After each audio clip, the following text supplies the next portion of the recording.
আসসালামু আলাইকুম। আজকে আমি খুবই গুরুত্বপূর্ণ বিষয় নিয়ে আলোচনা করব, সেটা হচ্ছে পাওয়ার অফ অ্যাটর্নি।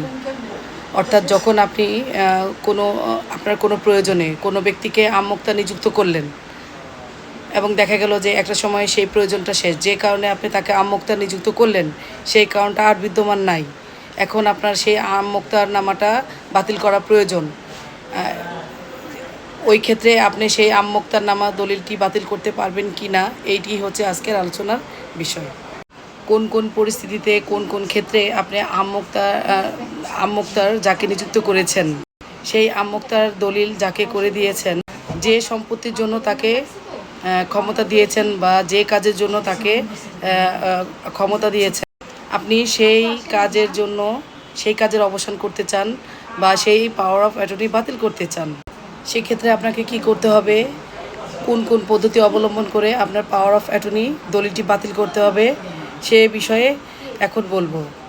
আমাদের পাওয়ার অফ অ্যাটর্নি আইনের 2012 সালের 11 ধারায় বলা আছে যে আপনি কোন কোন ক্ষেত্রে কোন কোন পরিস্থিতিতে পাওয়ার অফ অ্যাটর্নি অবসান করতে পারবেন।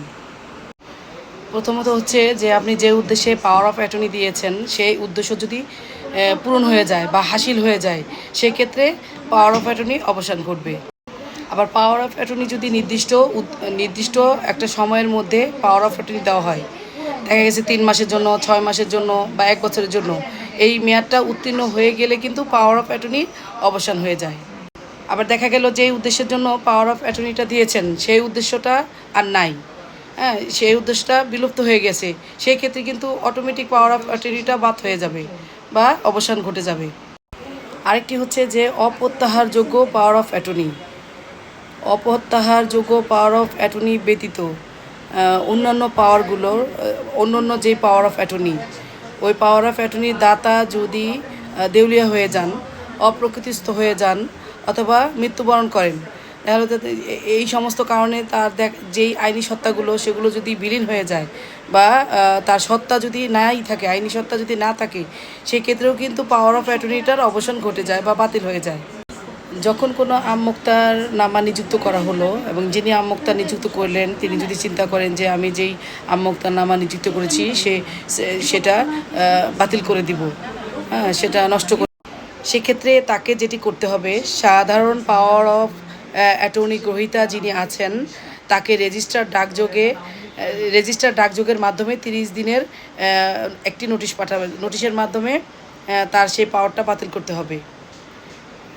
সেটা অবশ্যই রেজিস্ট্রি ডাকযোগে পাঠাতে হবে, নইলে হবে না। তবে রেজিস্টার ডাকযোগে চিঠি পাঠানোর পূর্বে, নোটিশ পাঠানোর পূর্বে ওই যে পাওয়ার গ্রহীতা যে সকল কাজকর্মগুলো করেছেন সেই সমস্ত কাজগুলো কিন্তু বৈধ বলে পরিগণিত হবে, তার সেই সমস্ত কাজ বৈধ হবে। আবার দেখা গেল যে যাকে পাওয়ার দেওয়া হয়েছে, পাওয়ার অফ অ্যাটর্নি যাকে দেওয়া হয়েছে, সে যদি তার এই পাওয়ার থেকে অবসান চায়, তাহলে সেও কিন্তু আবার যে পাওয়ার অফ অ্যাটর্নি দাতাকে কী করবেন, 30 দিনের এরকম নোটিশ পাঠাতে পারবেন।